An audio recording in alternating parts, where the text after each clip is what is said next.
বুঝলে মা, মাত্র 2 মাস হলো খাবারের দোকানটা খুলে বসেছে, অথচ অল্প দিনই এত ভালো খদ্দের জমে গেছে। সবার মুখে আমার দোকানে খাবারের প্রশংসা। যাক বাবা, শুনে খুশি হলাম। মন দিয়ে কাজ করে যা, আমি আশা করছি সামনের বছরের মধ্যে আমাদের নিজেদের বাড়ি করার মতো টাকা জমে যাবে। সে চেষ্টা তো আমি করেই যাচ্ছি মা, তুমি শুধু আমাকে আশীর্বাদ করো যেন আমি তোমার মনের আশা পূরণ করতে পারি। অবশ্যই বাবা, তোর জন্য তো আমি সব সময় প্রার্থনা করি উপরওয়ালার কাছে। আমার ভাগ্য ভালো, তুই তোর বাবার মতো হোসনি। সারা জীবন আলসেমি করে জীবনে কোনো কিছুই তিনি লাভ করতে পারেননি। বাবার কথা আমি কি আর বলবো মা, সারা জীবন শুধু শুয়ে বসে খেয়েছে আর সময় নষ্ট করেছে, কাজের কাজ কিছুই করতে পারেনি। বাবার অলস স্বভাবের কারণেই তো আজকে আমাদের এই দুর্দশা। যাকে সকাল সকাল সেসব কথা বলে আর মন খারাপ করতে চাই না। তোর ব্যবসাটা ভালো মতো চলছে, সেটা শুনেই আমার ভালো লাগছে। হ্যাঁ, যে কামাই করেছে যে সেটা ধরে রাখতে পারলি হলো। তাড়াতাড়ি আমার জল খাবারটা দাও, আমি খেয়েই দোকানের জন্য বেরোবো। তুই আর 5 মিনিট অপেক্ষা কর, আমি এখনই তোর জন্য জল খাবার নিয়ে আসছি। তাড়াতাড়ি করো, আমার হাতে সময় নেই। ভালো হলো তুমি এসে গেছো। তুমি হাত মুখ ধুয়ে বসো, আমি এক্ষুনি চিন্টুকে খাইয়ে তোমার খাবার নিয়ে আসছি। থাক, তোমার এসব নিয়ে ব্যস্ত হতে হবে না। আমি খাওয়া দাওয়া করব না, আমার কিছুই ভালো লাগছে না। সে আবার কেমন কথা? তুমি তো সকালবেলাও কিছু না খেয়ে বেরিয়ে গিয়েছিলে, এখনো বলছো কিছু খাবে না।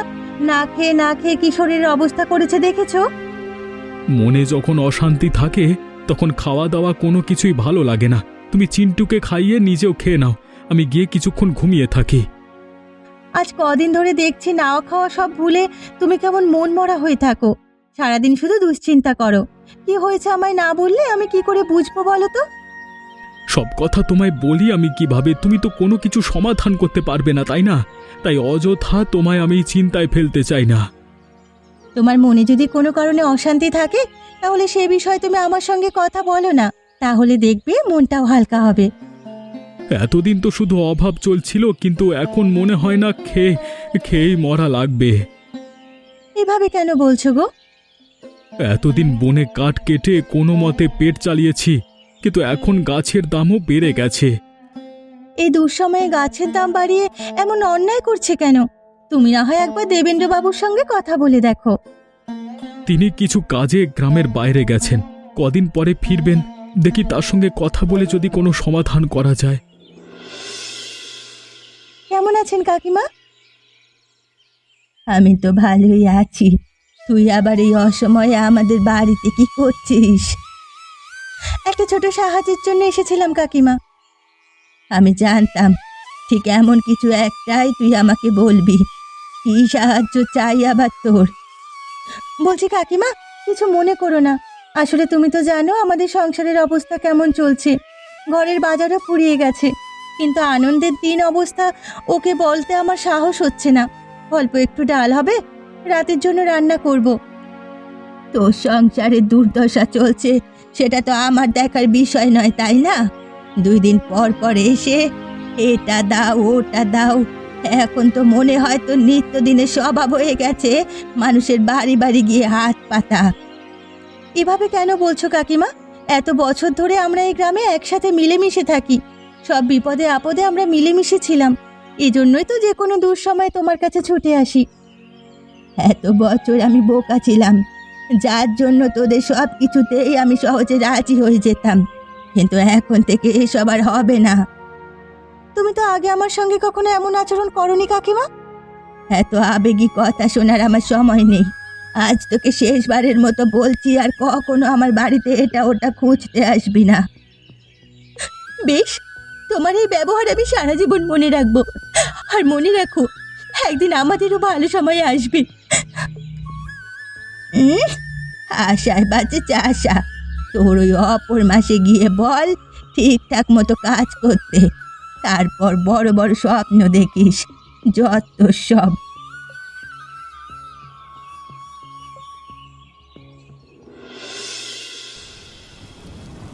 আরে আনন্দ, এই ঝড় বৃষ্টির মধ্যে এত জোরে তোড়জোড় করে কোথা থেকে আসা হচ্ছে?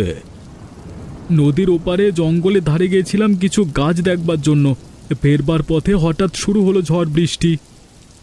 বহুদিন হলো তোমার সঙ্গে দেখা হয়নি। কলকাতা গিয়েছিলাম কিছু জরুরি কাজে, মাত্র গতকাল ফিরলাম। আপনি যে গ্রামে ফিরেছেন সে খবর আমি জানতাম না।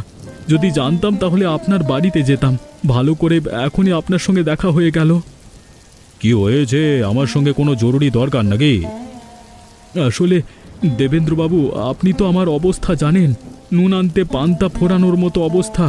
এর মধ্যে আবার গাছের দাম দিন দিন যা বাড়ছে, আর কদিন পরে হয়তো আমাদের মতো মানুষদের না খেয়ে মরতে হবে।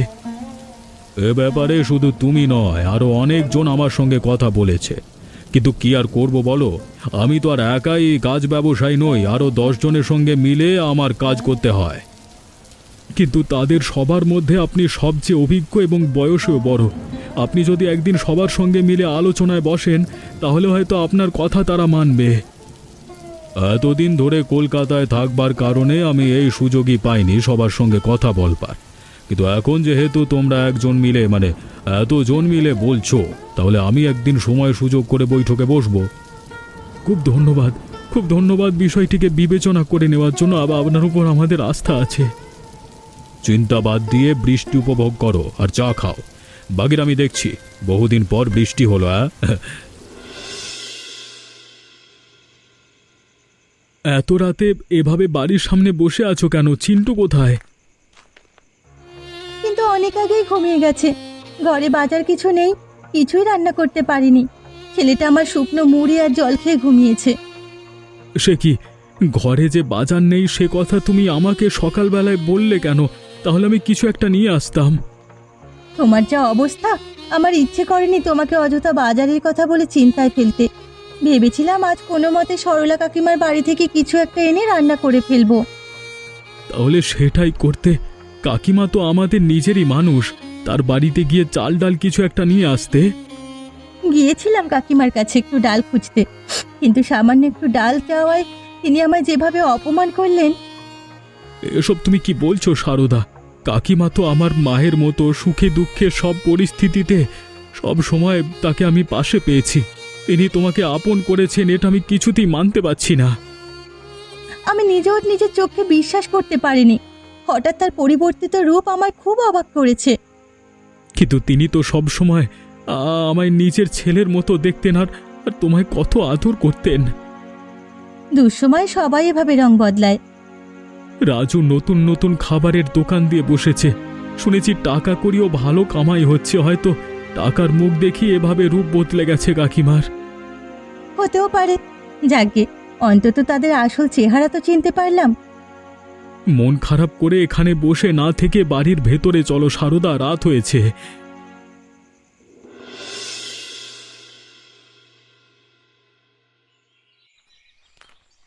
বাহ, এখনই ভাবছিলাম তোমার বাড়িতে যাব আর তোমার সঙ্গে দেখা হয়ে গেল। পাশের বাড়ির কমলাকান্ত বাবুর সঙ্গে একটু দেখা করতে যাচ্ছিলাম গাছের ব্যাপারে কথা বলবার জন্য। তোমার জন্য খুবই গুরুত্বপূর্ণ সংবাদ নিয়ে আসছিলাম। তোমাদের সবার অনুরোধ রাখবার জন্য আমি গতকাল বৈঠকে বসেছিলাম ব্যবসায়ীদের সঙ্গে। কোনো সমাধান বের করতে পারবেন বৈঠকে? যেহেতু আমি এখানে সবার মধ্যে বয়সে বড়, সুতরাং আমার কথার অবশ্যই মূল্য আছে। অন্যান্য ব্যবসায়ীরা আমার কথা শুনে বলেছেন তারা এ বিষয়ে বিবেচনা করে দেখবেন এবং যথাসম্ভব গাছের দাম কমানোর চেষ্টা করবেন। আমি জানতাম আপনি চাইলেই এটা সম্ভব। শুনে খুব খুশি হলাম আর চিন্তামুক্ত হলাম।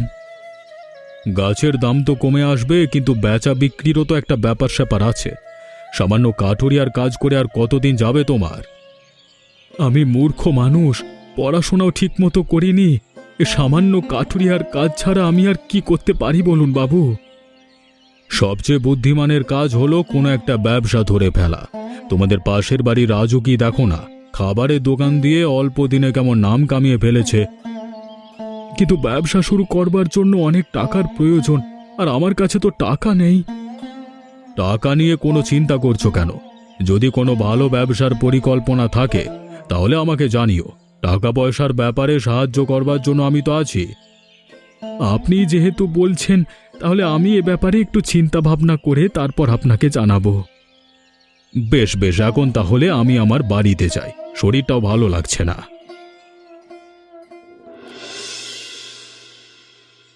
রাজু কাকু কেমন আছো? তুই আমাদের পাশের বাড়ির আনন্দদা ছেলে না? হ্যাঁ কাকু, আমার নাম চিন্টু, কিন্তু তুমি তো আমাকে চেনো, অনেকবার দেখাও হয়েছে আমাদের। এখন কি আর আমি আগের মতো বেকার বসে থাকি নাকি? সারাদিন কত কাজ, কত ব্যস্ততা, এর মধ্যে কারোর নাম মনে রাখবার সময় আমার নেই। আমার বন্ধু শঙ্কর তোমার দোকানেই মাংস ভাত খেয়েছে। ও বলেছে তোমার দোকানের খাবার নাকি খুব সুস্বাদু। হ্যাঁ, সে তো আছেই। আমার দোকানের খাবারের প্রশংসা পুরো গ্রামে ছড়িয়ে পড়েছে। কাকু, আমাকে একটু তোমার দোকানের গরম মাংস ভাত খাওয়াবে? শঙ্করের কাছ থেকে শোনবার পর আমার খুব ইচ্ছে আমি তোমার দোকানের মাংস ভাত খাবো। মাংস ভাত খেতে চাইলে ভেতরে যে বস, আর খাবার আগে বের কর 50 টাকা। এমন করছো কেন কাকু? হ্যাঁ, তোমরা তো প্রায় সময় আমাদের বাড়িতে আসতে, আর আমরা একসঙ্গে খুব গল্প করতাম, তাই আমি তোমার কাছে আবদার করেছিলাম।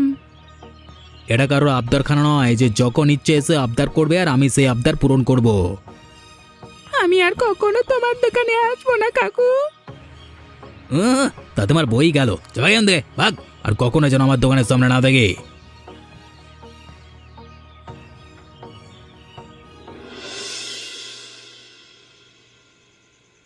এ কি চিন্টু, এই সন্ধ্যাবেলায় তুই কোথা থেকে ফিরছিস আর এভাবে কাঁদছিস কেন?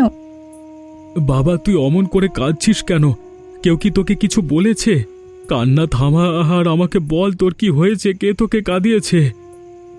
নিশ্চয়ই পাশের বাড়ির কোনো বন্ধুর সাথে ঝগড়া করে তারপর কাঁদতে কাঁদতে ছুটে এসেছিস, তাই না? তোকে কত বারণ করি পাশের বাড়ি না যেতে। আমার কোনো বন্ধুর সঙ্গে আমার ঝগড়া হয়নি মা।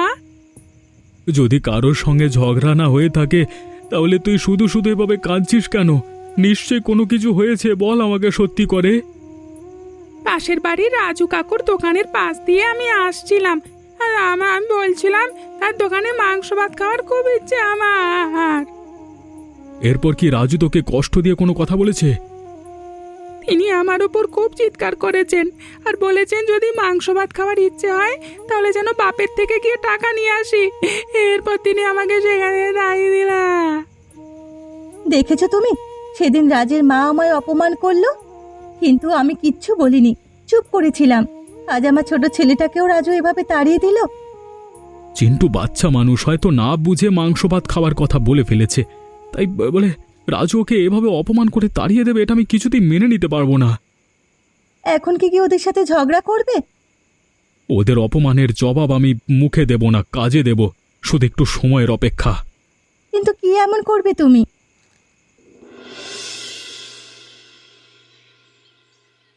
সকাল সকাল কিছু না খেয়ে কোথায় বেরিয়ে গিয়েছিলে, আর এখন ওটা কি নিয়ে এসেছো? গতকাল নদীর ওপারে কাঠ বেচে বেশ কিছু টাকা আয় হয়েছিল, তাই ভাবলাম ছেলের জন্য একটু মাংস নিয়ে আসি। তুমি পারো, এসবের কি দরকার ছিল? হাতে কটা টাকা আসলে কিভাবে ওড়াবে শুধু সেই চিন্তায় থাকো। আরে তুমি এত ব্যস্ত হচ্ছ কেন?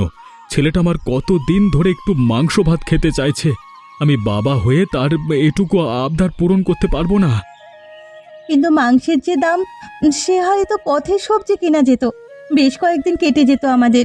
চিন্টু ছোট মানুষ, ওর সব আবদার কি সবসময় পূরণ করতে হবে বলে কোনো কথা আছে নাকি? আমার ইচ্ছে হয়েছে তাই আমি আমার ছেলের জন্য মাংস ভাত কিনে এনেছি। এখন তুমি বেশি কথা না বলে তাড়াতাড়ি মাংসটা চড়িয়ে দাও, আজকে গরম গরম মাংসের ঝোল আর ভাত খাবো। তোমাদের দুই বাপ ছেলেকে নিয়ে আমি আর পারি না। সংসার চলেছে অভাবে, অথচ তোমাদের আহ্লাদের শেষ নেই। আহা, আরে আমরা তো প্রতিদিন ভালো ভালো খাবার খাই না, তাই না? যে দোকান ভালো রোজগার হয়েছে অন্তত একটা দিন ভালো খাবার খেতেই পারি। তোমার ছেলে পাশের বাড়ি গেছে খেলার জন্য, বাড়ি ফিরেই মাংসের গন্ধ পেলেই পাগল হয়ে যাবে। আমি তাড়াতাড়ি গিয়ে স্নান সেরে নি, বাড়ি ফেরবার আগে তুমি তাড়াতাড়ি রান্নাবান্না শেষ করে নাও, তারপর তিনজন একসাথে মিলে মজা করে খাবো। বেশ, তাই যাও, আমি রান্না বসিয়ে দিচ্ছি। মাংসের ঝোল আমার সবচেয়ে প্রিয় খাবার।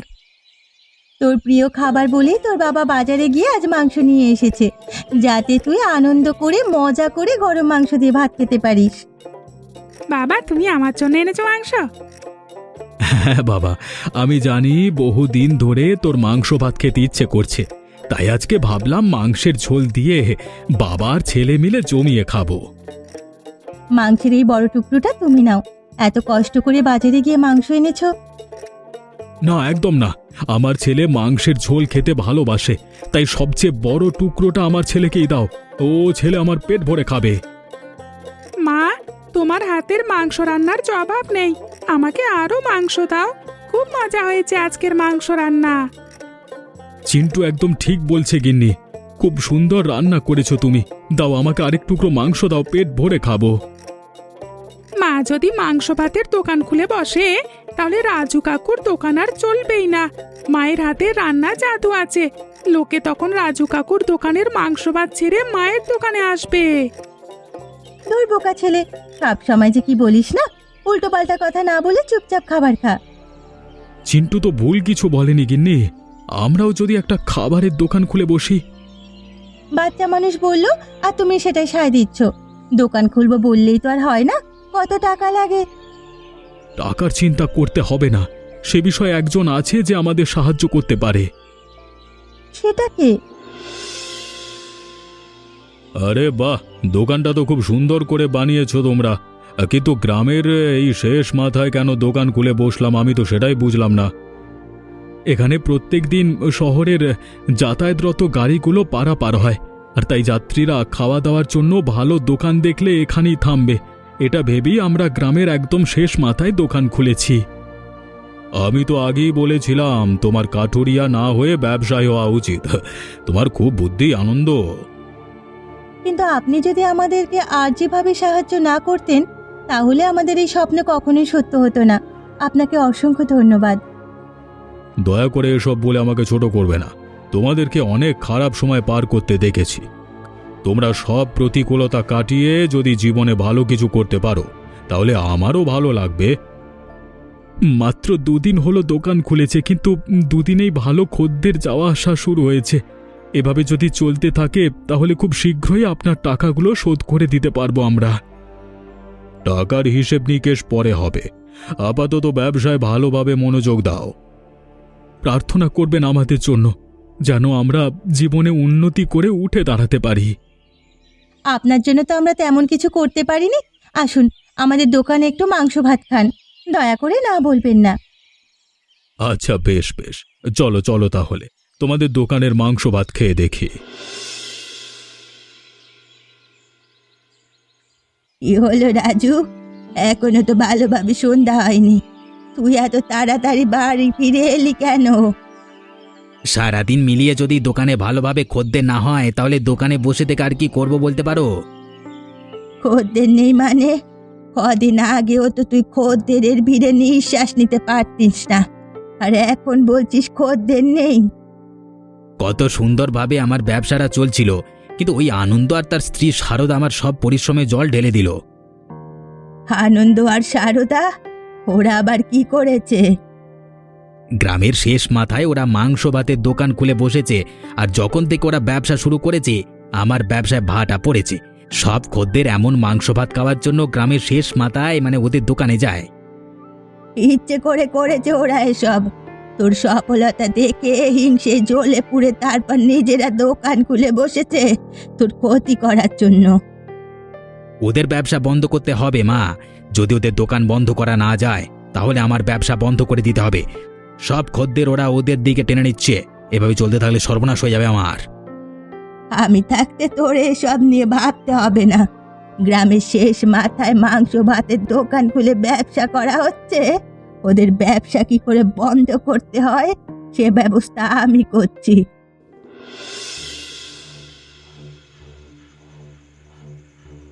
তোরা তো আমরা এখানে কি করছি মা? তুমি কি পরিকল্পনা করেছো আমাকে সরাসরি বলছো না কেন? বুঝবো কি করে? যেই দোকানের কারণে তোর ব্যবসায় ভাটা পড়েছে সে দোকান আমি থাকতে দেব না, এই দোকান ভেঙে গুড়িয়ে দেব। এভাবে দোকান ভেঙে গুঁড়িয়ে দেওয়াটা কি কোনো সমাধান হলো? তোর দোকান যদি রক্ষা করতে হয় তাহলে এই দোকানটাকে শেষ করতেই হবে। আমার খুব ভয় করছে মা, যদি কেউ দেখে ফেলে। এত রাতে শুনশান রাস্তায় কে আসতে যাবে শুনি? আমরা এখানে আসায় তোমাদের কুৎসিত পরিকল্পনা ভেস্তে গেল, তাই না? না আসলে আপনারা ভুল ভাবছেন, মানে ভুল কি সব উল্টোপাল্টা। 2 দিন আগে সন্ধেবেলায় আমি রাজুর বাড়িতে গিয়েছিলাম, কিন্তু তখন তোমরা আনন্দের দোকানের সফলতা নিয়ে হিংসায় জ্বলছিলে। আর তোমাদের মধ্যে যে কথা হয় সেই সব কিছু আমি দরজায় দাঁড়িয়ে শুনে ফেলি। ওপরওয়ালা কখন কাকে কিভাবে মাধ্যম হিসেবে পাঠায় কেউ বলতে পারে না। আমাদের ভাগ্য ভালো, সেদিন দেবেন্দ্রবাবু ঠিক সময় তোমার বাড়ির সামনে গেছিলেন। যদি দেবেন্দ্রবাবু আশ্চর্যজনকভাবে সেদিন ঠিক সেই সময় সেখানে না যেতেন, তাহলে তোমাদের সব পরিকল্পনা শুনে ফেলতেন না, আর তাহলে হয়তো আজ আমাদের দোকান আমরা হারিয়ে ফেলতাম। আমাদের যখন যেভাবে পেরেছো অপমান করেছো টাকার অহংকারে, কিন্তু আমরা কিছু বলিনি। তবু কেন তোমরা আমাদের পেছনে পড়ে আছো? তোমাদের সঙ্গে তো আমাদের ভ্রাতৃত্বের সম্পর্ক ছিল। যখন দেখে তোরা দোকান খুলে বসেছিস, রাজুর ব্যবসায় ভাটা পড়েছে, তাই আমি এ কাজ করতে চেয়েছিলাম। আমাকে তোরা ক্ষমা করে দে। একে অপরের বিরুদ্ধে ষড়যন্ত্র না করে আমাদের উচিত নিজেদের মতো করে মিলেমিশে থাকা। আমাকে ক্ষমা করে দাও আনন্দ দাদা, আমি টাকার অহংকারে অন্ধ হয়ে গেছিলাম আনন্দ দাদা। এখন থেকে আমরা মিলেমিশে ব্যবসা করব। তোমরা তোমাদের দোকানে মাংসের ঝোল আর নিরামিষ পদের খাবার বেচবে, আর আমরা আমাদের দোকানে গরম ভাত আর মাংস বেচবো। তাহলে খদ্দেররা দুই দোকানেই যাবে। তোদের আমরা কত অপমান করেছি, অথচ তোরা আমাদের কত সহজে ক্ষমা করে দিলি। প্রতিশোধ নয় কাকিমা, আমার ছিল তাই হলো মানুষের মহৎ গুণ। এমনই মজার মজার সব গল্প দেখতে আমাদের চ্যানেলটিকে সাবস্ক্রাইব করতে ভুলবেন না। ধন্যবাদ।